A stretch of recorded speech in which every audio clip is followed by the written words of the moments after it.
South Africa में G20 summit का आयोजन किया जा रहा है। सबसे बड़ी बात यह है कि इसमें ना अमेरिका, ना रूस और ना चीन यहाँ के राष्ट्राध्यक्ष शामिल नहीं हुए हैं। तो ऐसे में यहाँ पर भारत की अहमियत भी बढ़ जाती है। पूरा जो दावेदार है भारत पे आ जाता है और नरेंद्र मोदी एक तरीके से ग्लोबल साउथ की लीडरशिप की बात भी करते हैं और अन्य जो देश है ग्लोबल साउथ के जो छोटे कंट्रीज़ है वो भी ये बात करते हैं कि भारत ग्लोबल साउथ का लीडर बनेगा। तो ऐसे में G20 समिट भी कहीं ना कहीं एक संदेश लेकर जाएगा, क्योंकि यहाँ पे तीनों ही देशों के राष्ट्राध्यक्ष मौजूद नहीं हैं। तो ऐसे में पूरी जिम्मेदारी अब जो आ जाती है PM मोदी पर आ जाती है। तो ऐसे में इसी जो मुद्दा है, ये तमाम जो विषय है, इस पर बात करेंगे। हमारे साथ मौजूद है वरिष्ठ पत्रकार और राजनीतिक विश्लेषक रमेश पुरोहित जी। रमेश जी, तमाम ऐसे घटनाक्रम पूरे देश में, पूरे अंतर्राष्ट्रीय स्तर पर हो रहे हैं, जिससे कहीं ना कहीं देखा जा रहा है कि भारत की भूमिका अब विश्व स्तर पर एक बड़ी होती जा रही है।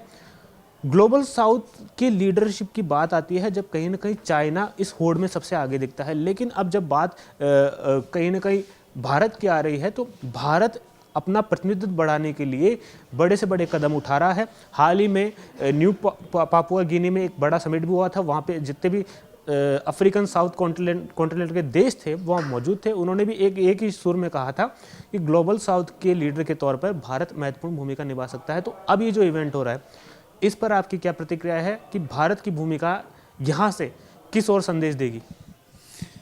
पिछले काफ़ी समय से जियोपॉलिटिक्स में काफ़ी बदलाव होता जा रहा है, दुनिया बदलती जा रही है और सिमटती हुई दुनिया में भारत की जो भूमिका है वो काफ़ी अहम हो जाती है।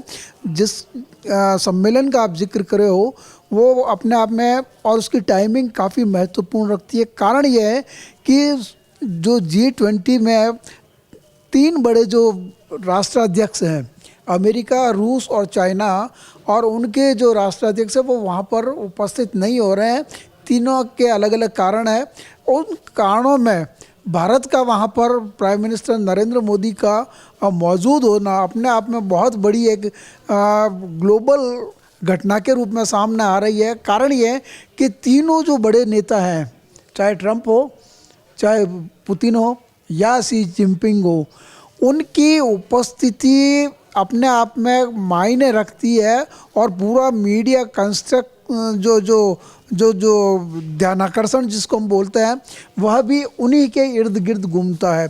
लिहाजा इन तीनों की अनुपस्थिति में भारत का जो प्रतिनिधित्व प्राइम मिनिस्टर नरेंद्र मोदी कर रहे हैं, उनकी उपस्थिति वहाँ अहम इस कारण से भी हो जाती है कि इन अफ्रीकन कंट्रीज़ को G20 में शामिल करवाना भी भारत का ही प्रयास था।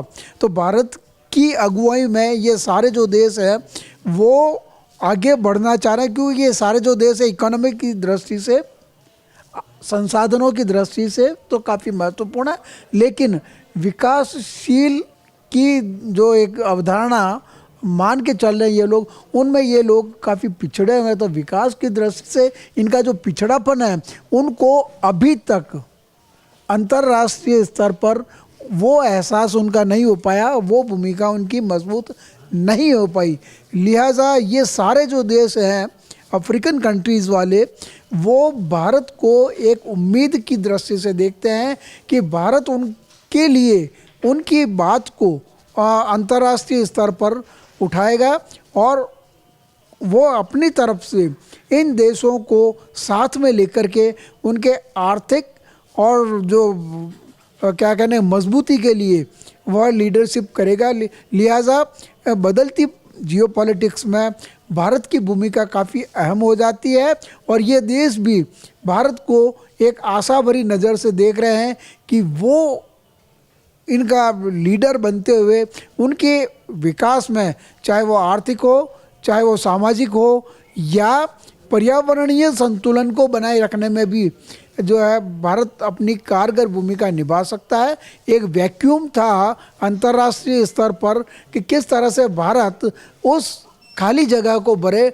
ये अवसर मिला है भारत को कि वो अपनी सशक्त भूमिका के माध्यम से जो 3 कंट्रीज़ वहाँ पर उपस्थित नहीं है और उनकी एब्सेंस में वह एक ताकत के साथ में, एक पूरी मजबूती के साथ में उन लोगों की आवाज़ बन कर के आए। और वो लोग भी यही चाहते हैं, अफ्रीकन कंट्रीज़ जो है वो भी यही चाहती है कि भारत इसको लीड करे, और उस लीड करते हुए वह अपनी जो एक भूमिका है उस भूमिका को मजबूती के साथ में पेश करे। लिहाजा ये G20 है वो भारत के लिए एक नई आशा और उम्मीदों को लेकर के आई है कि इसमें भारत जो है इन देशों का प्रतिनिधित्व करते हुए या इन देशों को साथ में रखते हुए कोई नई भूमिका विश्व को बदलने की जो कंसेप्ट लेकर के आज कल हर देश चाहता है कि उसकी जो है